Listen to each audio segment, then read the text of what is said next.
Hello guys, welcome back to another movie review. Today I am reviewing Fantastic Beasts: The Secrets of Dumbledore. This is the newest and the third installment in the Fantastic Beasts franchise of movies. There's going to be 5 in total, so we've got number 3, it's like halfway. And if you have missed in the last few days, I have uploaded my Fantastic Beasts Where to Find Them revisited video, and then obviously watching Crimes of Grindelwald for the first time.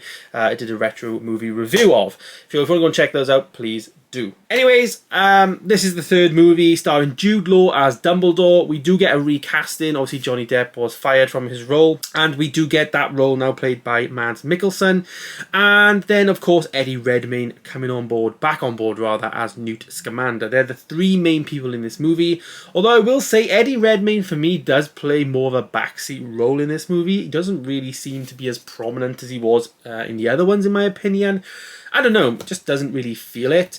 Mads Mikkelsen, I think, did an okay job. You know, he's a good actor, but you know, he's stepping into Johnny Depp's shoes, I guess, and he's always going to be compared to that. You know, I'm going to have to compare them, but you know, it is what it is. And then, of course, Jude Law coming back as Dumbledore himself.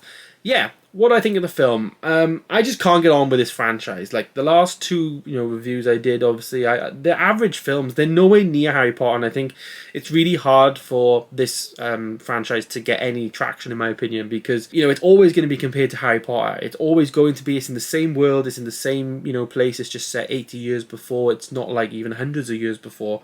We've even got characters that appear in the in the Harry Potter films in their younger versions. So it's always going to be compared to, and I just can't get on board with this franchise. I think Eddie Redmayne, he did a good job in this film. He's nailing that role of Newt Scamander. I think he was a bit, shy in the first movie, but with every film that's going on, he's nailing that performance, I think, even more. So that's a massive plus for him. I think he's doing a really, really good job. Jude Law as Dumbledore was, he's in the title. He was the main guy in this movie, in my opinion. He was in nearly every other scene. Even if he wasn't, he was like mentioned. And I really, really like his performance as Dumbledore. I like the style of how what he's wearing.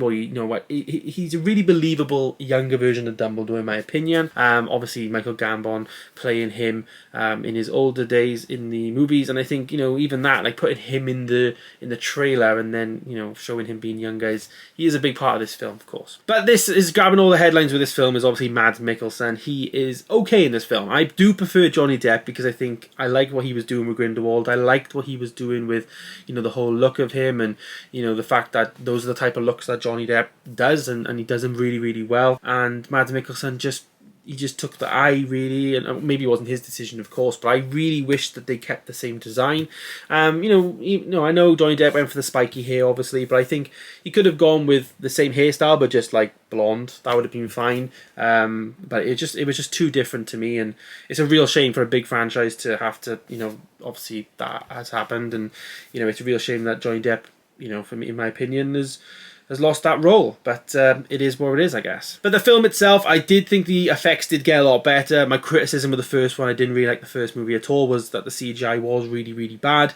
But it was the same in this movie. It didn't get any better. It was pretty much the same, but it's just moved on and looks a bit better because of the technology has just evolved as we've obviously gone through time, etc.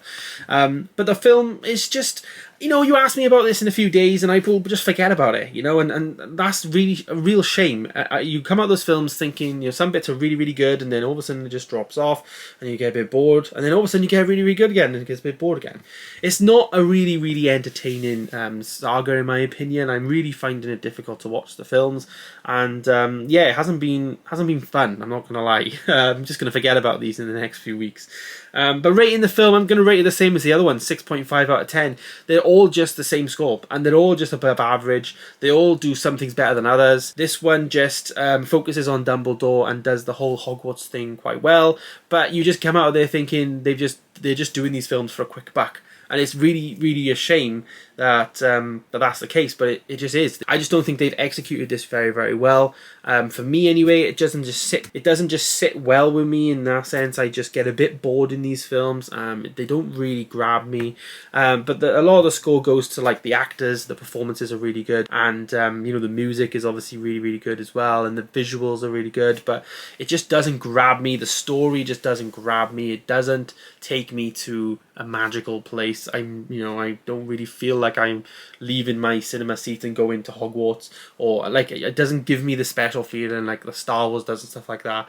So for fantasy, it needs to do that, because if it doesn't do that, then you've lost the audience completely. And unfortunately, I am not on board with this saga. And even talking to my other half, who's a massive Harry Potter fan, she is not on board with it either. It's nice to see these films, but it just doesn't do anything. And there it is. Unfortunately, there is my review of Fantastic Beasts: The Secrets of Dumbledore. It doesn't hit the spot for me. Let me know your thoughts for you. Has it hit the spot? Do you like the saga? Let me know your thoughts down below. Thank you so much for watching. And as I say, go back and watch my other 2 videos of the previous movies. Stay tuned for more videos coming soon. And of course, I will see you in the next one. Goodbye.